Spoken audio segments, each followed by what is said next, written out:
Eles iam matar todo mundo. Não era ameaça, não era exagero, era ordem escrita. Naquela madrugada, uma volante inteira marchava para um vilarejo esquecido do sertão. O motivo oficial: capturar um cangaceiro ferido. O motivo real: ensinar medo. Se você morasse ali, não importava se era homem, mulher ou criança, naquele dia ninguém estava inocente. O que ninguém esperava é que Lampião chegaria primeiro, e quando ele chegou, não foi para atirar. Foi para impedir um massacre. Fique até o fim, porque essa história muda tudo o que você acha que sabe sobre o cangaço. Aqui, a pólvora não fala mais alto que a memória. Chegue mais, cabra, ajeite a sela do pensamento e venha comigo pelas veredas vermelhas do sertão. Aqui é o Contos do Rei do Cangaço, onde cada história nasce da poeira, da bala e da eternidade. Existe uma fotografia que deveria estar em todos os livros de história, mas não está. Foi tirada em 13 de março de 1936, numa pequena vila chamada Baixa do Chico, interior da Bahia. Na foto, você vê Lampião, de pé, rifle atravessado no peito, mas ele não está apontando para o povo, está de costas para eles, protegendo. À sua frente, visível ao fundo da imagem, uma formação de soldados. Volante completa, 25 homens armados, prontos para atacar. Entre Lampião e os soldados, nada. Apenas ar, apenas tensão. Apenas a pergunta que ninguém quer fazer: quem é o bandido aqui? Porque naquele dia de março de 1936, o governo brasileiro havia autorizado o extermínio total de uma vila de 340 habitantes, 180 deles crianças, para capturar um único cangaceiro ferido que estava escondido lá. A ordem era clara: eliminem todos, não deixem testemunhas. Mas quando a volante chegou para executar o massacre, encontrou Lampião esperando, não para atacar a vila, para defendê-la. E naquele momento, o bandido disse ao tenente do governo algo que ecoaria por décadas: aqui só passa bala depois que passar vergonha. Esta é a história que ninguém ensina nas escolas, a história de quando o fora da lei foi o último limite contra a crueldade legalizada. A história do dia em que Lampião impediu um massacre. Severino Silva tinha 28 anos em março de 1936. Era cangaceiro do bando de Lampião há 6 anos. Seu apelido era Vento Ligeiro porque era o corredor mais rápido do bando. Em emboscadas, era sempre ele quem flanqueava inimigos, rápido, letal, confiável. Mas em 8 de março de 1936, Severino cometeu o erro que quase lhe custou a vida.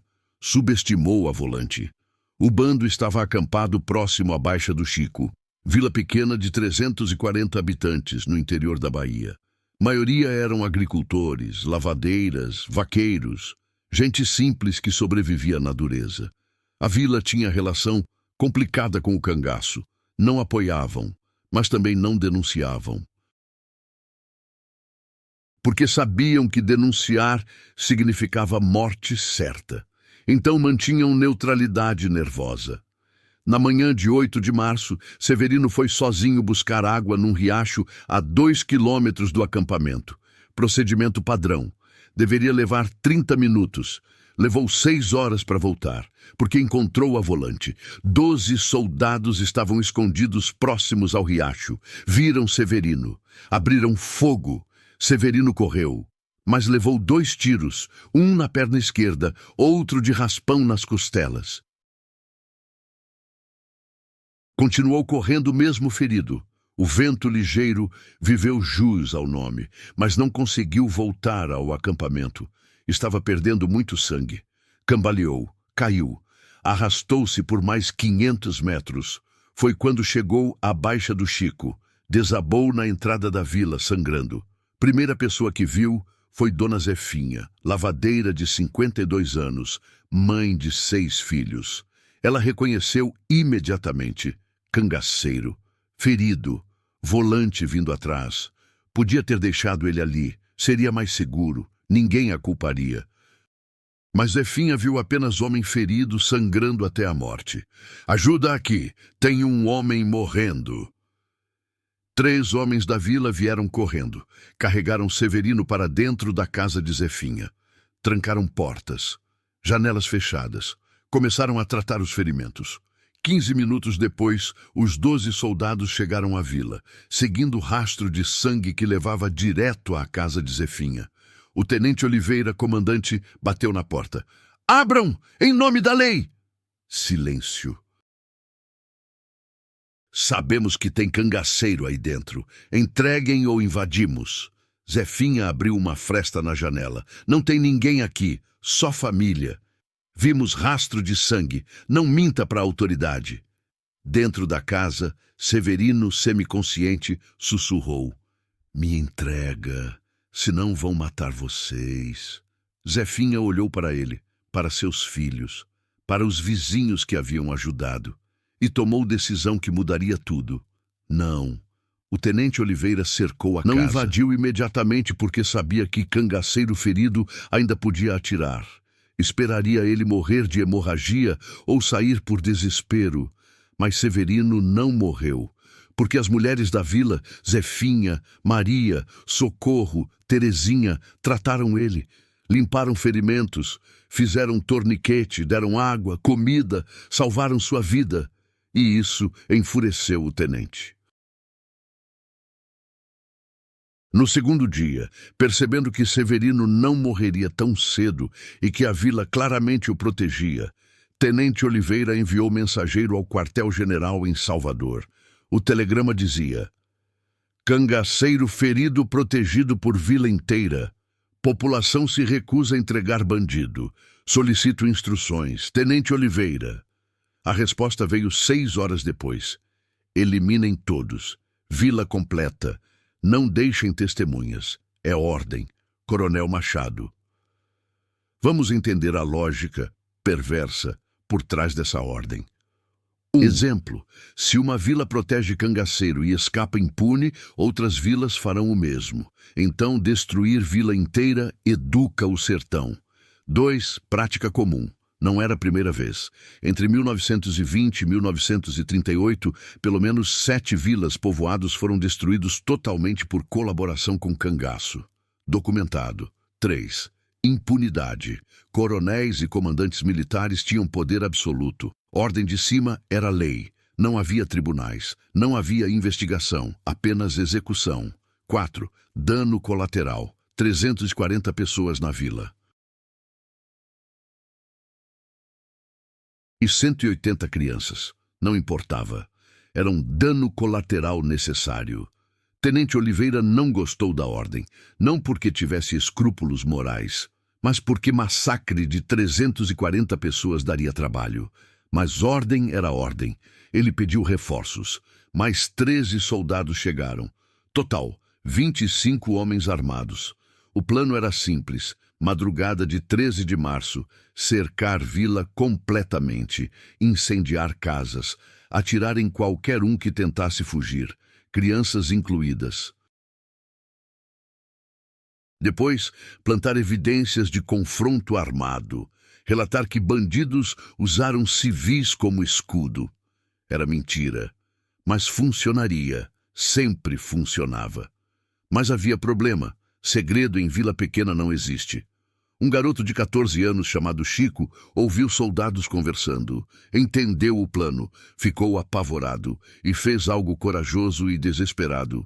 Fugiu da vila durante a noite, correu 15 quilômetros pela Caatinga, procurou o acampamento de Lampião, levou 4 horas, quase foi baleado por sentinela, mas conseguiu. Chegou ao acampamento às 3 da manhã, exausto, pés sangrando, ofegante. Lampião, Lampião, vão matar todo mundo na vila, as crianças também. Chico contou tudo. O cangaceiro ferido, Severino. A vila protegendo. A ordem de extermínio. O plano para 13 de março, 2 dias. Lampião ficou em silêncio longo, fumando, pensando. Corisco, impaciente, perguntou: e daí? Não é problema nosso. Maria Bonita deu tapa na nuca dele. Cala a boca. Lampião continuou em silêncio. Dadá disse: Virgulino, se a gente se envolver, a volante vai vir atrás da gente também. Temos 7 feridos. Não dá para confronto grande agora. Verdade. O bando estava enfraquecido. Confronto direto com 25 soldados seria suicídio. Lampião finalmente falou. Quantas crianças na vila? Não sei, muitas. Chuta. Talvez 100 e poucas. Silêncio novamente. Então, Lampião disse algo que surpreendeu todos. Não vamos deixar isso acontecer.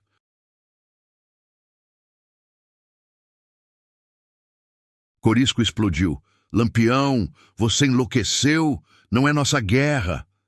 Virou nossa guerra quando decidiram matar 180 crianças. Mas a gente não pode vencer 25 soldados.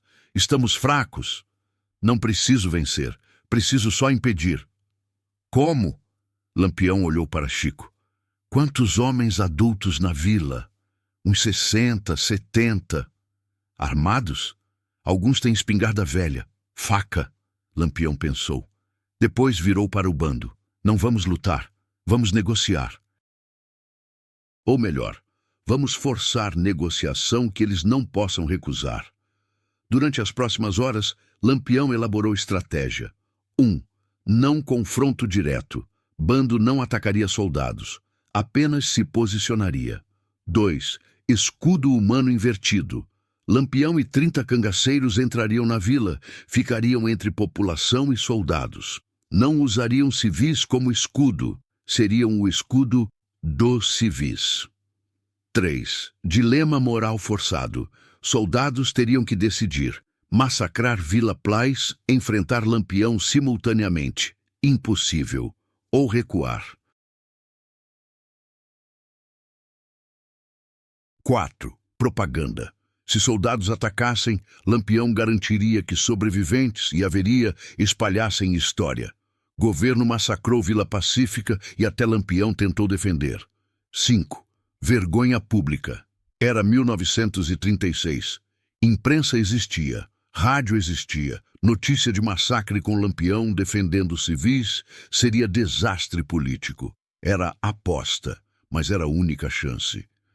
Na manhã de 12 de março, Lampião e 30 cangaceiros, deixou 10 no acampamento com feridos, marcharam para a Baixa do Chico. Chegaram ao entardecer, antes da volante executar plano, madrugada de 13. Entraram pela lateral da vila, evitando soldados. Posicionaram-se. Lampião foi pessoalmente à casa de Zefinha. Bateu na porta. Dona, sou Lampião. Vim buscar Severino e proteger vocês. Zefinha abriu tremendo. Viu o homem mais famoso do sertão na frente dela. Vocês vão nos matar? Não, senhora. Viemos salvar. Às 4 da manhã, hora marcada para massacre, os soldados se posicionaram para atacar. Foi quando viram Lampião, de pé. No centro da vila, rifle atravessado no peito, 30 cangaceiros espalhados, todos armados, todos apontando não para os civis, mas para fora, para os soldados. Tenente Oliveira ficou chocado. Lampião, o que você está fazendo aqui? Lampião respondeu calmamente. Vim buscar meu homem e garantir que ninguém vai machucar essa gente. Você não tem autoridade aqui. Saia ou serão todos presos. Prender com 25 homens contra 30 meus e ainda tendo que proteger flancos porque agora a vila tem 2 lados armados? O tenente percebeu. Era a cilada tática perfeita. Se atacassem a vila, enfrentariam Lampião por trás. Se atacassem Lampião, a vila poderia fugir ou até ajudar cangaceiros. Se dividissem tropas, ficariam fracos em ambas frentes. Lampião, temos ordens superiores. Essa vila protegeu o bandido. Vão pagar. Essa vila protegeu o homem ferido sangrando. Se isso é crime, então metade do sertão é criminoso. Ordens são ordens. E ordens mandam vocês matarem 180 crianças? Por um homem? Que dignidade têm vocês? Silêncio constrangido entre os soldados. Porque Lampião estava certo. E eles sabiam. O tenente tentou outra abordagem. Se você interferir, vai virar inimigo oficial do Estado. Lampião riu amargamente. Tenente, eu já sou inimigo do Estado há 16 anos. Vocês me caçam todo dia. Diferença é que hoje, dessa vez, eu tô do lado certo. Foi quando Lampião disse as palavras que ecoariam pela história. Escuta bem, tenente. Aqui só passa bala depois que passar vergonha. Porque se vocês atirarem nessa vila, em mães, em crianças, em velhos desarmados, vão ter que explicar para o Brasil inteiro por que mataram inocentes enquanto o bandido Lampião tentava salvar eles. Pausa dramática. E tem o jornalista amigo em Salvador que vai adorar essa história. Era blefe. Lampião não tinha jornalista amigo, mas o tenente não sabia. Durante 2 horas ficaram em impasse, sol nascendo, tensão absoluta. Qualquer tiro desencadearia massacre, mas ninguém atirou, porque soldados, no fundo, não queriam massacre. Eram homens com famílias, com consciência. Ordens eram ordens, mas aquilo era demais. E Lampião sabia disso, estava apostando na humanidade deles. Às 7 da manhã, Tenente Oliveira recebeu novo telegrama de Salvador. Não se sabe o conteúdo exato. Mas historiadores especulam. Alguém avisou os superiores que Lampião estava na vila. Massacre com Lampião viraria desastre político. O tenente leu, guardou, olhou para Lampião. Você tem 6 horas. Pega seu homem e sai. Se ainda estiverem aqui ao meio-dia, atacamos. Lampião assentiu. Aceito. Lampião pegou Severino, ainda ferido, mas estável. Agradeceu Zefinha e as mulheres. Vocês salvaram meu homem, e eu salvei vocês. Estamos quites. Zefinha chorando. Por que fez isso? Arriscou tudo. Lampião olhou para as crianças da vila, escondidas nas casas, olhando pelas frestas, porque tem coisas que nem bandido faz, e matar criança é uma delas. Virou-se, fez sinal. O bando partiu. Às 11h45, 15 minutos antes do prazo, não havia mais nenhum cangaceiro na vila. Os soldados entraram, revistaram, não encontraram nada e foram embora. Baixa do Chico sobreviveu. Todas 340 pessoas. Todas 180 crianças. Por que essa história foi esquecida? Porque era inconveniente para todos. Para o governo, admitir que quase massacrou vila inteira por um homem. Admitir que foi Lampião quem impediu. Para historiadores anti-cangaço, não cabia na narrativa de bandidos malvados versus governo herói. Para romantizadores do cangaço, Lampião defendendo pessoas não era épico o suficiente. Queriam histórias de combate, não de escudo humano pacífico. Então foi esquecida. Mas aconteceu. Documentos existem. Telegrama do Tenente Oliveira. Arquivado, descoberto em 1989. Depoimentos de sobreviventes, coletados nos anos 80 antes de morrerem. Fotografia, sim, aquela do começo, preservada por neta de Zefinha. Tudo confirma. 13 de março de 1936. Baixa do Chico. Lampião impediu um massacre. A lição. Esta história nos força a perguntar: quem é o bandido? O homem fora da lei que arrisca tudo para salvar crianças? Ou o governo que ordena extermínio de 180 crianças por um homem? A resposta deveria ser óbvia, mas história é escrita por vencedores. E vencedores não gostam de admitir que foram piores que bandidos. Naquele dia, Lampião não foi herói, continuou sendo bandido, continuou matando, continuou destruindo, mas por 6 horas foi melhor que Estado brasileiro. E isso é verdade que ninguém ensina. Se esta história te fez questionar quem eram os verdadeiros criminosos no sertão, deixe seu like, compartilhe e se inscreva. E nos comentários, você acha que Lampião foi herói ou bandido naquele dia? Ou pode ser as duas coisas ao mesmo tempo? Até a próxima, onde o sertão revela suas verdades mais inconvenientes.